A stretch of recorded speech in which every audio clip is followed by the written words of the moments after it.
Good afternoon, everybody. Sorry for that delay. I couldn't see if it had started or not, but I seem to be live. Please let me know if you're on. Say hello so that I can see you're here with me. And I'm very excited to be with you again on Tuesday afternoon at our Leadership Live Tuesday, talking about leadership in crisis. Every week we have a different topic. And this week's topic is called panic doing.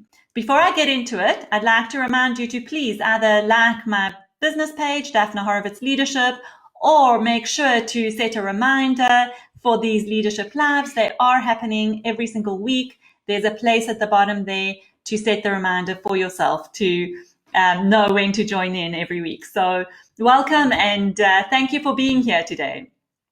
So as I said, our topic for today is panic doing.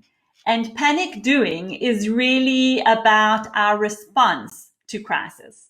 Now, in this situation with our coronavirus crisis, everybody or many countries are in lockdown, everybody is practicing social distancing. We're all affected by this to some extent, some more, some less, worries and fears for our health, worries about our financial situation. Many people are in a situation where they don't have work at the moment. So a lot of anxiety and stress in our world at the moment. Thank you everybody for joining me. It's so good to see you here. I see people coming up and hello to you all. Thanks for being here today. So what I wanted to talk about is then how do we respond? I've spoken before about our response to change, our response to crisis really triggers that part of our brain that is responsible for the instinctive response. And that is our fight or flight mechanism. In fact, it's fight or flight or freeze. And there's many different ideas around how many responses we have, but we'll stick with the traditional either we fight it or we want to run away or we just freeze and kind of don't know how to respond.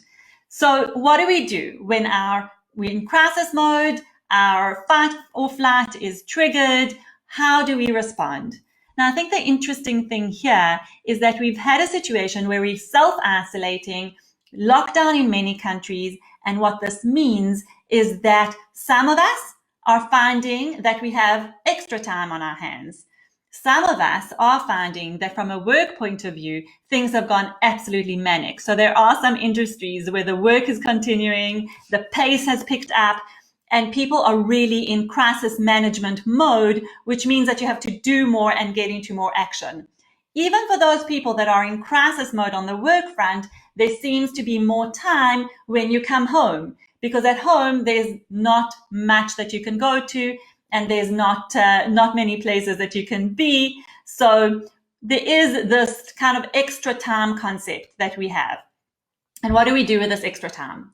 So some of us do get into this panic doing, what I call panic doing, which is wanting to get into action on all fronts. So if we are, we could be busy at work, we could be slower at work, but there's a gap in our day where we find ourselves going on overdrive, keeping ourselves busy, wanting to make sure that we are doing a lot of the time so that we, in some ways don't have to deal with the reality of the situation. And what does that mean for us? It means that we keep ourselves busy, we keep our thoughts busy, we could be stressing and worrying and making sure that we are just running around like crazy and continuing with our busyness. So I'd love to know if anybody feels this.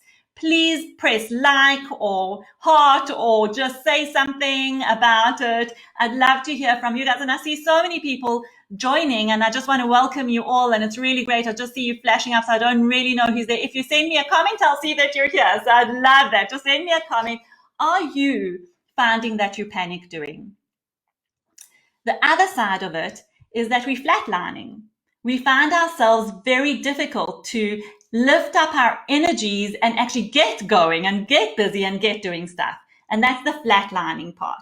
And I'm going to say there are never two extremes in any situation. Most people are somewhere in between. And what I'm certainly experiencing in my work with my clients, with myself, with my family, is that we are going to both sides. We're either in this panic doing, let's get busy, what's next, there's so much to do, all those things that we wanted to get to, pick up hobbies, read books, speak to people on the phone. And then there's times where we just don't have the energy to do anything. We just want to watch, series on Netflix. We want to scroll through our social media feed. We want to just do whatever activity that doesn't require any busyness of us. And we kind of go between the two.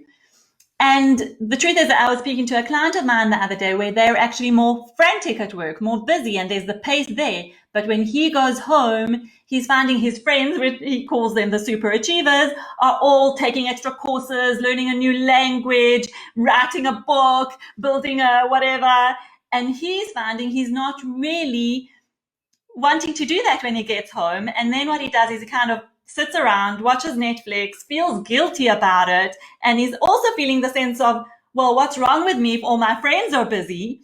And then we have people like me who thankfully have also been able to work, and I've also had this busyness, and I'm feeling guilty about all this free stuff that's out there, all the free universities and the free courses and the free articles and books that are being offered and the free movies, and I'm not getting around to those, and I'm thinking, oh my gosh, I'm having serious FOMO here. Like, I should be doing all of that. I should be taking advantage of all the free content available to us, and I'm not managing to do that either. So there's a lot of stuff and a lot of noise in the world and a lot of noise in our thinking about what we should be doing, how busy we should be, how quiet we should be we taking a break, should we, a lot of shoulds. And really what I wanted to say today, and thank you, I see these comments coming in, keep them coming. What I wanted to say today is really just to notice. Okay, so I know there's also been the school of thought that says take the opportunity to slow down, take the opportunity to breathe and calm and relax and rest about it. And that's also, some people can do it, for some people it's hard. But I'm not going to say stop. And I'm not going to say take a break. And I'm not going to say go and do and keep yourself busy as much as you can. I'm going to say notice what your response is to this crisis. Because there's a lot of learning in just knowing what your response is, noticing it, observing it, and then choosing how you want to deal with it. Do you want to be busy at this moment? Do you notice your stress levels coming up? And what do you tend to do when your stress levels come up? Do you tend to keep yourself busy or do you tend to run away? That's our fight or flight response.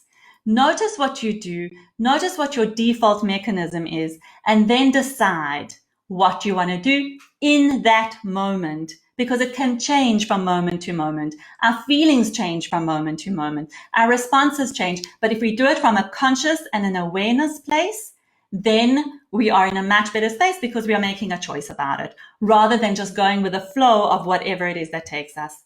I do want to say that when we are panic doing, we are escaping the reality, going into the noise in our head, going into that chaos state. When we are flatlining and just numbing out, we are also escaping the reality. The only way to connect with your reality and to stay calm and to get out of the chaos and the noise is to stop and notice what is happening with you. And in that way, that awareness can really get you connected back to yourself, and it can get you understanding what it is that you want to do in the moment. And I have got a nice acronym that I've spoken about before. When we're in that fight or flight crisis mode, we're in chaos, which I'm going to repeat. It stands for contraction, closing in, heightened emotions. Everything feels way worse, way bigger, way stronger, whether it's on the positive or the negative side. We go into analysis paralysis, some addictive behaviors. We feel out of control, and we're in a state of shock and a state of stress. What we want to do is notice this. Notice this. Give yourself the time and ask yourself, what do you need now? And the way to bring in calm is to be connected. So calm, another acronym, be connected to yourself, connected to your environment and what you need right now. It's an awareness of what's going on for you. What is the response that you are just falling into? Is it your default mechanism or is it out of choice? The L stands for lightness. I think bring a little bit of lightness, bring a sense of humor into it. Do what makes you feel good. And in the moment, ask yourself, what do I need right now? What do I want right now? If it is to watch Netflix, go for it. But don't go into this unconscious one Netflix series after or episode after another. Watch the one and then check in with yourself. What do I need right now? Okay. If it is to go and be busy and learn a new language and pull out all your clothes out of your cupboard and clean up your house, go for it. But check in with yourself. And that's really the message that I want to leave with you today. Check in with yourself. Notice your emotions. Notice what's going on for you. Observe, become aware, and ask yourself, what do I need in the moment right now? And go and do just that. And I'm going to end with my message that I always end with and I always like to bring in is in this period. And I'm suggesting that you notice and observe what you're feeling. Ask yourself, what is the story that I want to tell my grandchildren when this is all over, many years into the future? What is the story I want to tell? And then notice how you're taking in the experience, how you're experiencing it, how you're living it. This is taking us into a new normal, a new way of being. So prepare yourself and be very present with what you need right now. Notice, observe, no judgment, no judgment. Just notice and say, what do I need right now? And help yourself get just that so that you can stay calm, reduce the noise levels in our heads, let clarity come in, and then you'll know what you need in that moment. And on that note, I want to wish you a beautiful Tuesday. Please say something in the comments. I want to read. I see that there's some things that have come in. Thank you so much for joining me today. I will be here next Tuesday with another topic. If you have any questions or specific topics that you would like me to address, please do let me know and write those in the comments. I want to see them. I want to hear from you. Let me know that you're here. So I'm waiting on the line because I do want to see, or on the live, I should say, because I do want to see some additional comments. And Liel, it's analysis dialysis. That's a new one that I haven't heard. I was trying to say analysis paralysis, but if that came out differently, then cool. What are your questions? What do you want to know about leading in crisis? What do you want to know about your situation? What would you like to share with me? Send me your comments, send me your messages, continue to comment, and thank you for joining me. Have a beautiful, beautiful afternoon.